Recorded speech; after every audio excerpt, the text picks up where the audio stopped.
19:40. Se interrumpe Televisión Española y aparece Adolfo Suárez. La frase, el meollo, el solomillo, a pesar de que aquel discurso tenía muchas claves que ahora podríamos desentrañar, era este. Hoy tengo la responsabilidad de explicarles, desde la confianza y la legitimidad con la que me invistieron como presidente constitucional, las razones por las cuales presento irrevocablemente mi dimisión como presidente del Gobierno y mi decisión de dejar la presidencia de la Unión de Centro Democrático. Bueno, no poner en riesgo el sistema democrático. Esto, ¿qué encierra? Tanto se ha escrito sobre aquella dimisión. ¿Qué encierra este mensaje, Carlos Dávila? ¿Qué claves hay en estos mensajes, en ese discurso que merezcan ser recordados ahora, 40 y pico años después? Si te parece, primero quiero contar un poco la escenografía de este mensaje, de este corte que acabamos de poner a nuestros oyentes. Suárez compareció aquel día con un enorme dolor de muelas. Sabíamos los que estábamos en la crónica política que el gran dolor, que el gran trauma que sufría Suárez en aquellos tiempos era un persistente dolor en la boca que no le permitía a veces más que comer tortilla francesa y algún café con leche. Y esto era así. Verás que en el discurso de dimisión le silban las palabras. Le silban las palabras porque los dientes se le juntan. Él estaba contrito, estaba hundido en palabras de su secretario de Estado de Comunicación, que era Josep Meliá, el escritor y periodista balear, estaba hundido física y psicológicamente. Y el discurso no es una improvisación. El discurso es el discurso de un hombre herido de muerte política, que además no solamente no quiere justificarse, sino que lo que trata es de salvar dos cosas que para él van intrínsecamente unidas, que son la corona y la democracia. Y esta primera información, este primer corte informativo que hemos ofrecido ahora mismo, lo que significa es exactamente eso. Él quiere manifestar su lealtad a la corona, a pesar de que la corona no había sido precisamente un apoyo sustantivo durante todos los tiempos anteriores a la dimisión. Claro, él informa al rey Juan Carlos un día antes de hacer efectiva la dimisión. 2 días antes. 2 días antes. Y le dice, me siento solo, no tengo el apoyo de mi partido, que eso era verdad. Su partido, aquel momento era, en fin, una orgía de sangre entre unos y otros. Y en algún momento él se siente no respaldado por la jefatura del Estado. Te cuento, el día 27 el rey y la reina invitan a Suárez a comer privadamente en el Palacio de la Zarzuela. Sabemos hasta el menú. Comieron arroz a la cubana, con plátano incluido, una especie de carne que ahora se llama a la gobernanza, que era una carne asada rica y algunos quesos.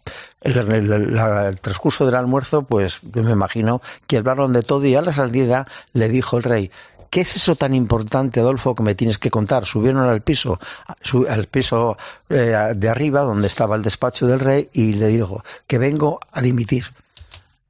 Suárez esperó una palabra de aliento, unas palabras de cariño, una palabra de apoyo, lo clásico y el tópico de, hombre, piénsatelo bien, a lo mejor no es el día, pero no le hizo ningún tipo de mensaje aprobatorio, simplemente dilatorio de la tal. De tal forma que a la salida del rey se encontró con Sabino Fernández Campos y con Fernando Gutiérrez, que era el jefe de los servicios informativos de la Zarzuela en aquella época. Y los dos le manifestaron, te ha dicho algo a favor, y ha dicho que nada. Pero esta dimisión no es una dimisión que Suárez la tenga de una forma esporádica, episódica, que no la tiene pensada, no. Yo creo, y esto es lo que se está diciendo ya históricamente como algo que añadir a toda aquella enorme importancia que tuvo la dimisión, empieza la dimisión en el 20 y tantos de julio de 1980, cuando se va Fernando Abril, que había sido su gran apoyo, su amigo del alma, al punto de su amigo del alma que los hijos de Suárez a Fernando Abril Bartolé le llamaban el tío Fernando. Había sido presidente de la Diputación entonces de Segovia, coincidiendo con que Suárez había sido gobernador civil de Segovia. Eran íntimos amigos del alma. Y es que tienen una discusión absolutamente feroz en Moncloa, donde Fernando Abril dice que se marcha, que no tiene ninguna similitud ideológica con lo que está haciendo Suárez y que entonces de ahí se parte.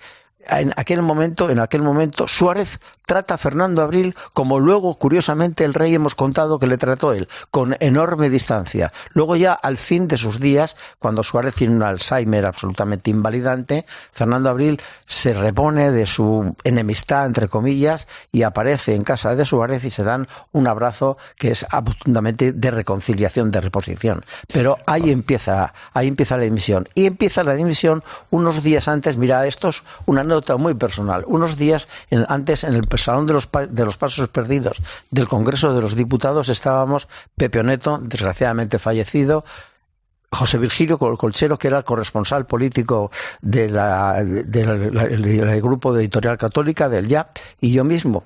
Y nos dijo Suárez en un descanso de la cuestión de confianza de octubre, nos viene y nos dice, oye, ¿qué vais a hacer cuando ya no me tengáis que arrear?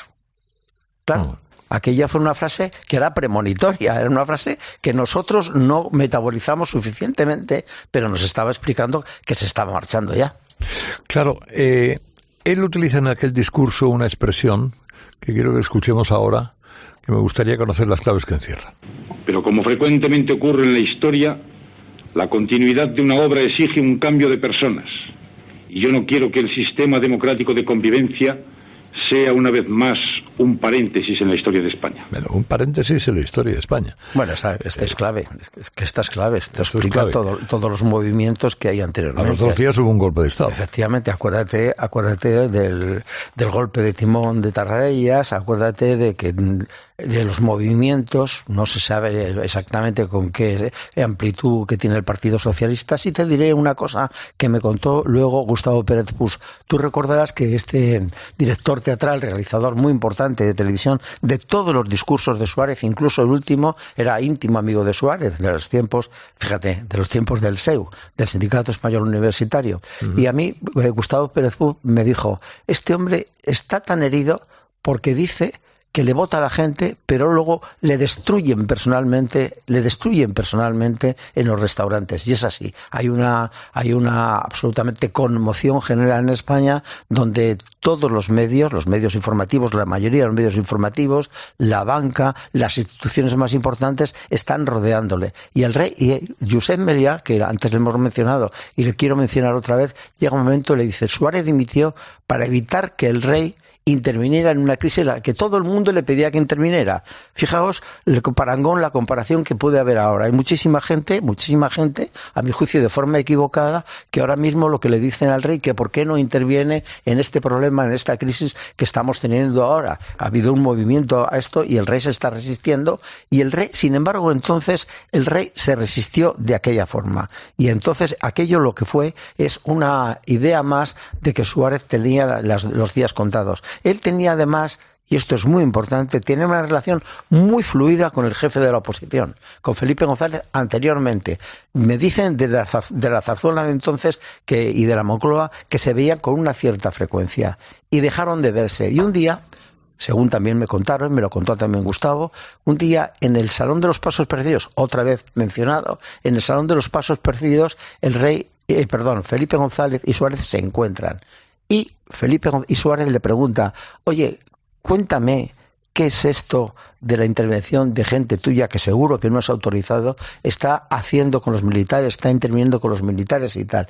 Y según cuenta Gustavo Pérez Pus, y luego se contó su propio hijo, me dijo, Felipe González miró al techo y se marchó. Ya, bueno, eso hacía referencia pues a algunos contactos que habían tenido, entre otros con Armada, era gobernador militar de Lérida, entonces, y allí estaba, bueno, en aquella cena, también con el alcalde Caruana, Ilerdensi, exactamente, el que luego fuera ministro de Justicia, Mújica. Y el que fue embajador de España en París, Reventós. Y Juan Reventós, exactamente. Bueno, digamos que hay podríamos hacer un paralelismo con la situación actual, ¿no? Sin duda. El sentido de Estado que desarrolla Adolfo Suárez, que contrasta con el interés personal que ahora mismo adorna a quien ocupa el mismo cargo y el mismo lugar, el mismo palacio. Dice, hay un momento en el discurso, me imagino que a lo mejor tenemos este corte por ahí, pero que literalmente dice lo siguiente: hay que preguntarse si se presta un mejor servicio a la colectividad permaneciendo en el puesto o renunciando a él. Esta es una de las dos admoniciones que hace Suárez en su discurso. Él dice literalmente que está prestando un servicio no solamente a la democracia, sino a la corona, porque él es invalidante para el funcionamiento de la democracia en España. Sí, vamos a escuchar, a ver. He llegado al convencimiento de que hoy, y en las actuales circunstancias, mi marcha es más beneficiosa para España que mi permanencia en la presidencia. Bueno, como decíamos, al cabo de 23, 24 días, entra Tejero en el Congreso. Podría ser, en algunos ambientes biográficos, se señala, es que Suárez temía que pudiera pasar eso, y lo que quiso evitar también fue, con su dimisión, que esa situación se diera. Bueno, yo creo que él, como todos nosotros en aquel tiempo, no era tonto, y que estábamos viendo lo que estaba sucediendo, los movimientos militares, los movimientos políticos que existían en todos los sitios. Hay un episodio en el que, muy controvertido, en el que se dicen que se basó Suárez para su dimisión, o que, negándose a eso, evitó su dimisión en un cierto momento. Es el momento en que, al parecer, delante del rey, un general pone una pistola encima de la mesa y le dice hasta aquí hemos llegado. Eso es falso de toda falsedad. Primero, ¿cómo entra un general con una pistola en la zarzuela?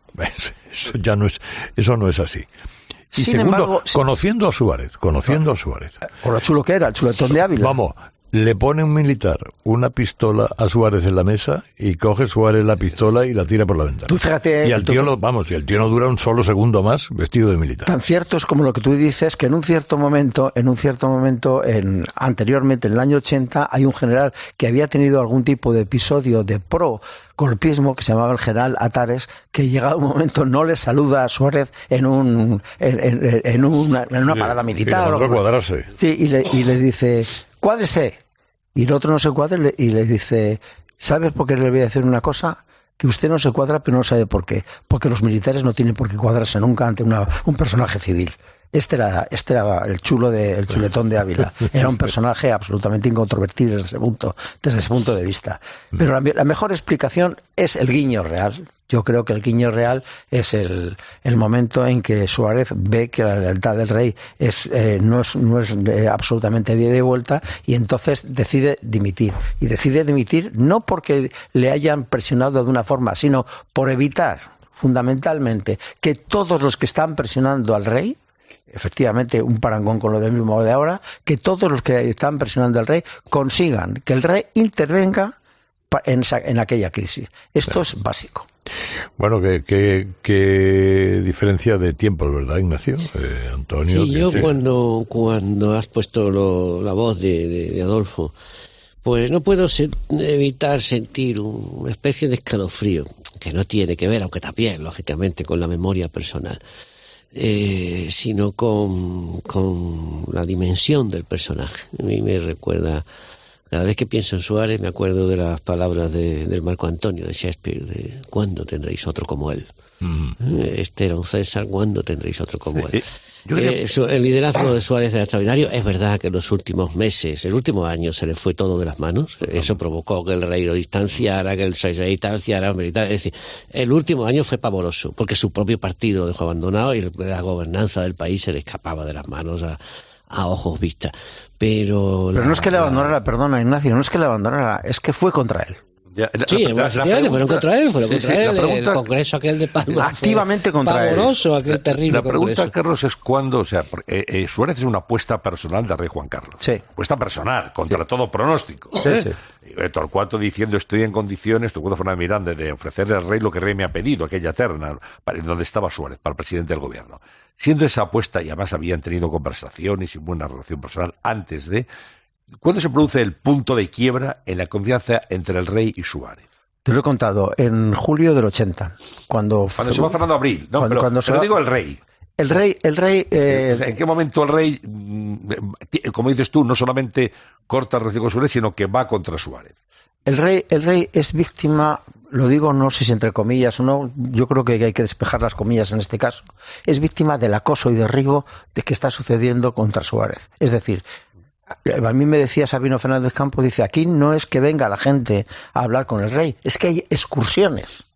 Es que hay auténticas... Contra Suárez. Peregrinación. Hay excursiones a la Moncloa, a la Zarzuela, donde vienen desde los militares vestidos o no vestidos de pontifical, donde vienen los banqueros, donde vienen los empresarios, donde venís vosotros, decía, donde venís los periodistas. Hay un episodio verdaderamente terrible. Se quedó solo como no se ha quedado nunca ningún presidente. Fíjate, Ignacio, del siglo XX de España. Un tema ni Azaña, que me resulta muy importante. Los socialistas estaban al tanto de lo que pasaba, tanto como que hay un episodio que se ha contado muy pocas veces y quizá no se ha contado.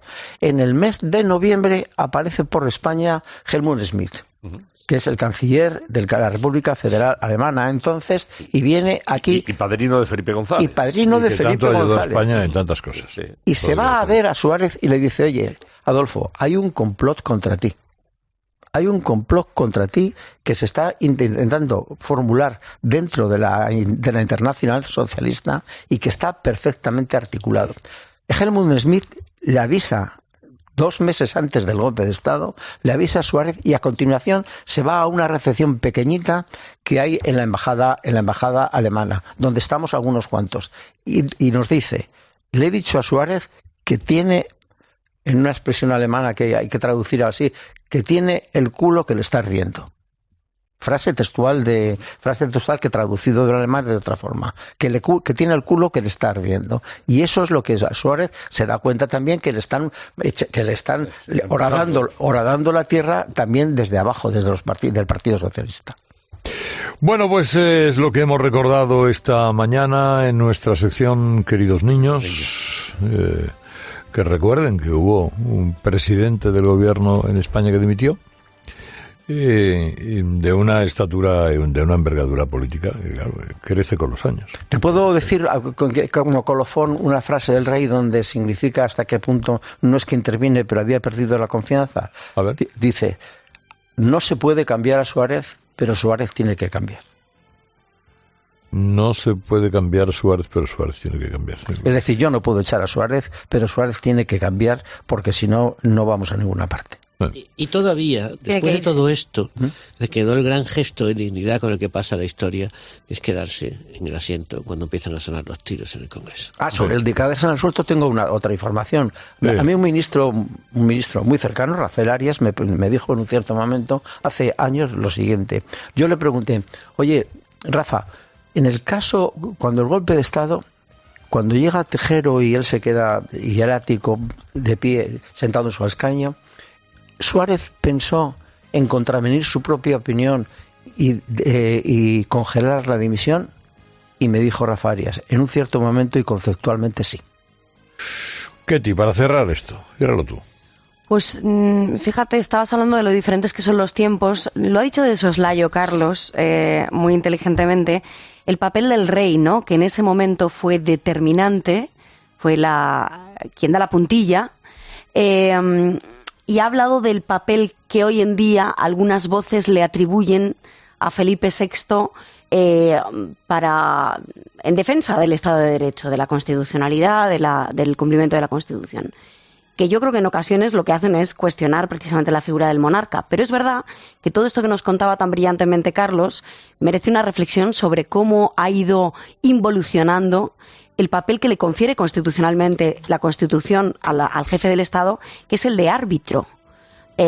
Cada vez, según la interpretación que hacen algunas fuerzas políticas de izquierdas de la figura del jefe del Estado, se le va orillando más en su papel de árbitro, se le va maniatando más, se le va excluyendo de la capacidad de opinar, no de decidir, sino de influir para que en beneficio de todos los españoles. Y yo creo que esto, como dice la Constitución. Esto es crucial porque no han pasado tantos años y el papel ahora mismo es bastante simbólico que no de mando, como el que en ese momento de la historia sí tuvo Juan Carlos I. Es que ese papel lo tiene que definir también el gobierno, y en este caso Suárez era el gobierno, pero ahora estamos en otro gobierno.